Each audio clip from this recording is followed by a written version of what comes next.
Folks, week 2 of the show, formerly known as Don and John's Picks, now Don's Picks. Here we are, week 2, week 1, a lot of surprises. Quick recap, went 3 and 4, not as good as we wanted. To be honest, primetime spreads, we went 0-3. That was our toughest part. Primetime over unders, 2 and 1.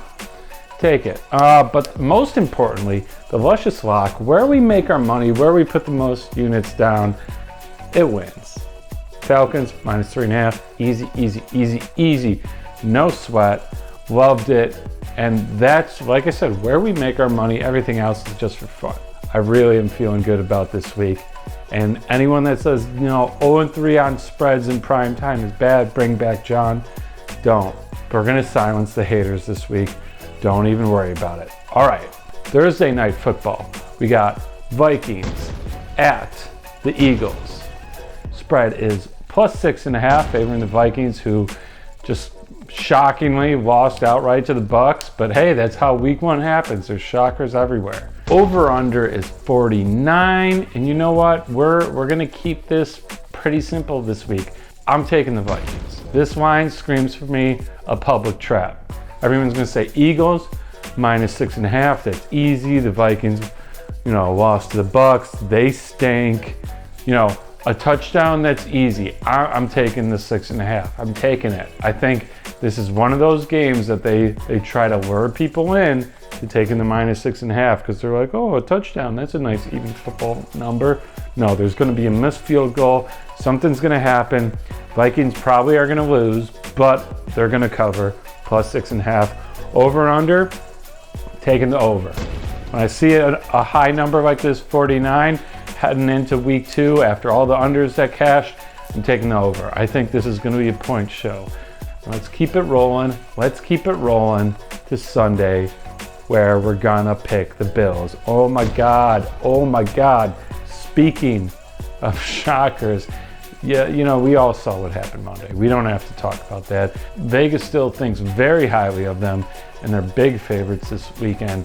At home, minus 9.5 on some books, hosting the Raiders, over under 47. And if the last couple years of betting in the NFL have taught me anything, it's that the bounce back spots are real. Just when everyone says, Bills suck, Josh Jons awful, and everyone's going to take the Raiders. No, that's why we're taking the Bills. I think they put up 30, 35 points easy. That's leading me to my next pick, over the 47. Honestly, with the way our run defense looked, I think Raiders are just going to ground and pound that, squeak out, 14, 17 points. And yeah, we'll go over. Hopefully, if we're giving up more than 20 points to the Raiders, that's bad. So I'm going to say Bills 35, Raiders 17. And bing, bang, boom, we are going to Sunday nights, another AFC East matchup. Man, the AFC East, a powerhouse this year, tons of primetime games. And we got Miami heading over to Foxborough, to Belichick, to all those guys. Is New England good? I don't know, tough to say. They kind of hung in it with the Eagles a little bit, right? But I don't know. It reminds me of the Eagles last year. I think if the Eagles were in the AFC, they wouldn't have gotten out of the first round of the playoffs. I stand by that. But anyway, we're talking about the AFC. Spread favoring Miami on the road, minus 3. 46.5, I believe, is the over-under. And while I've been taking some dogs this weekend, taking some favorites, I'm sticking with two things. I'm sticking with the overs, and I'm sticking with the obvious play for this one. Picking Miami. I think their offense is way better than the Eagles, and the Eagles covered that, no problem. However, their defense stinks. So the over is going to hit 2. So let's just not try to outthink ourselves. We're going to take the obvious picks. It's week 2. This is when we're getting all our data. We might win, we might lose. I'm not being super confident about some of these primetime games based on week 1. So again, tread with caution.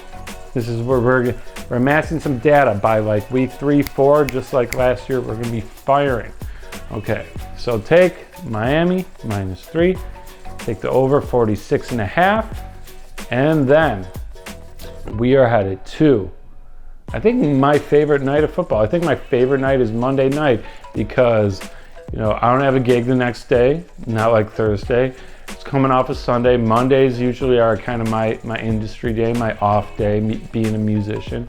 So I can just hang, look at props all day, relax, wait for the game, go to the bar and have a cold one, and then, you know, Tuesday get right back to work for everything.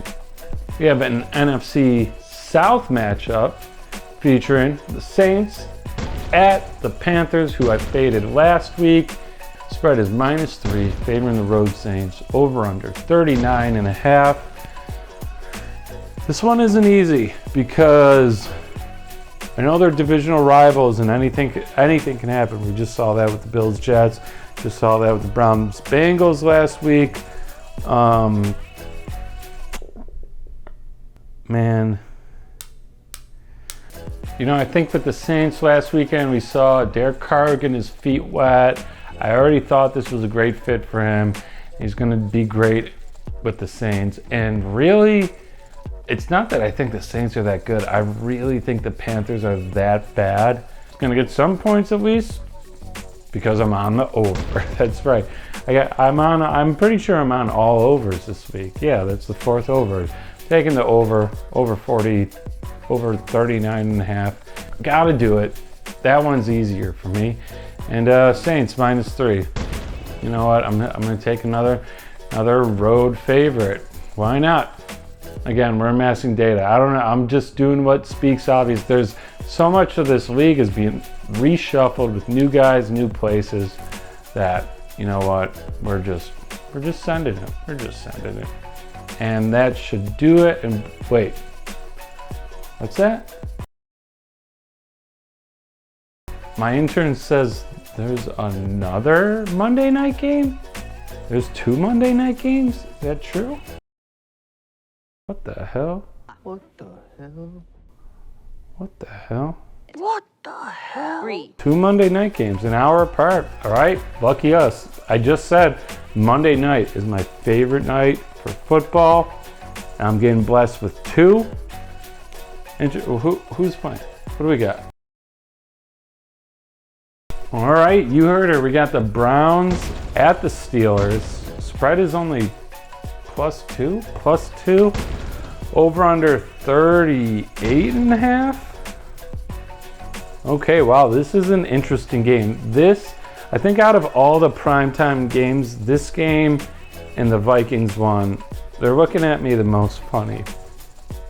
And Browns just beat the Bengals in commanding fashion.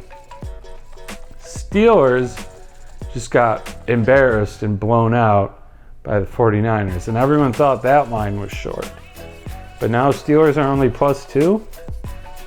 I'm taking the Steelers. I'm taking the Steelers on this. I think the Browns regress big time on this, and I think the Steelers offense kind of gets going. It's kind of the team they are and have been under Tomlin, where they look abysmal one game and then their defense just locks everything down and they look great the next. I think this is a bounce back game. They might win outright, but I'm going to take the 2 points just in case, just in case it's a 1-point game. I'm hoping this line, ideally this line moves up to like 2.5, but even with public backing the Browns, I feel like it's going to move more towards a pick 'em just because the nature of bigger bettors, and as we get closer to the day, just because of bigger bettors and as we get closer to the day. Over under, this is going to be the only one I'm going to take the under on all week. I'm taking the under.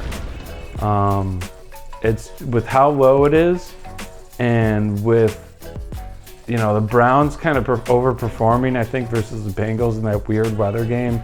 I think this is going to be a defensive battle. I think that's what we're looking at. So, Steelers +2, under, I think 38.5. And wow, 2 Monday night games. Lucky us. All right, now we're going over to everyone's favorite part of the show. I know it's my favorite part of the show because I get to pick from any game on the board. I'm not locked in to just picking the primetime games and having to give out winners on games I'm not really sure about. You heard there were at least 2 of those. I'm just throwing a dart at the board right now because we don't have much data. But this one, I like. This line has been looking at me funny all week. I just saw a stat on Twitter about teams that get blown out by 10 or more in week 1 are like 9-3-1 against the spread, or 9-3 against the spread or something. Now we have a really interesting game. And it might be one of the squarest teams that got beat by 10, but I think this line is going to shoot up. It's only Wednesday that I'm filming this. By the time this airs Thursday, and by the time many of you might be watching it Sunday morning to see what you're betting on, this line might go way up. Colts at the Texans. We're taking the Colts. I thought the Colts looked really good against the Jags for most of the game. They were hanging. Actually, maybe, you could argue they didn't look great and the Jags looked bad, but they hung in that game. They hung in it much better, I thought, than the Texans. Texans, they lost by 10 too, so we have 2 of those teams that both lost by 10 facing off. One of them's got to cover the spread, and it's only a point. Colts -1, that's practically a pick 'em. They got to win. If they win by 1, that's a push. I think Colts, they have to get it back together. No one's expecting anything from the Texans, and I think the Colts could be a team that sneaks in somehow, or at least kind of wreaks havoc in that AFC South division. So yeah, luscious lock of the week. Colts -1.5. I'll see you in the cash out window. Yes, that's right, folks. Week 2. Remember, we don't need John. We're turning it around. The luscious lock won last week. We're going to go 2-0 this week. The primetime games, we're going to turn around. If we go 500 this week, that's great. By week 3, week 4, we're going to be going 60%. We're going to get this data flowing. It's going to be gravy. Have no doubts. Remember, gamble responsibly. Have fun. This train never stops. I'll see you in the cash out window.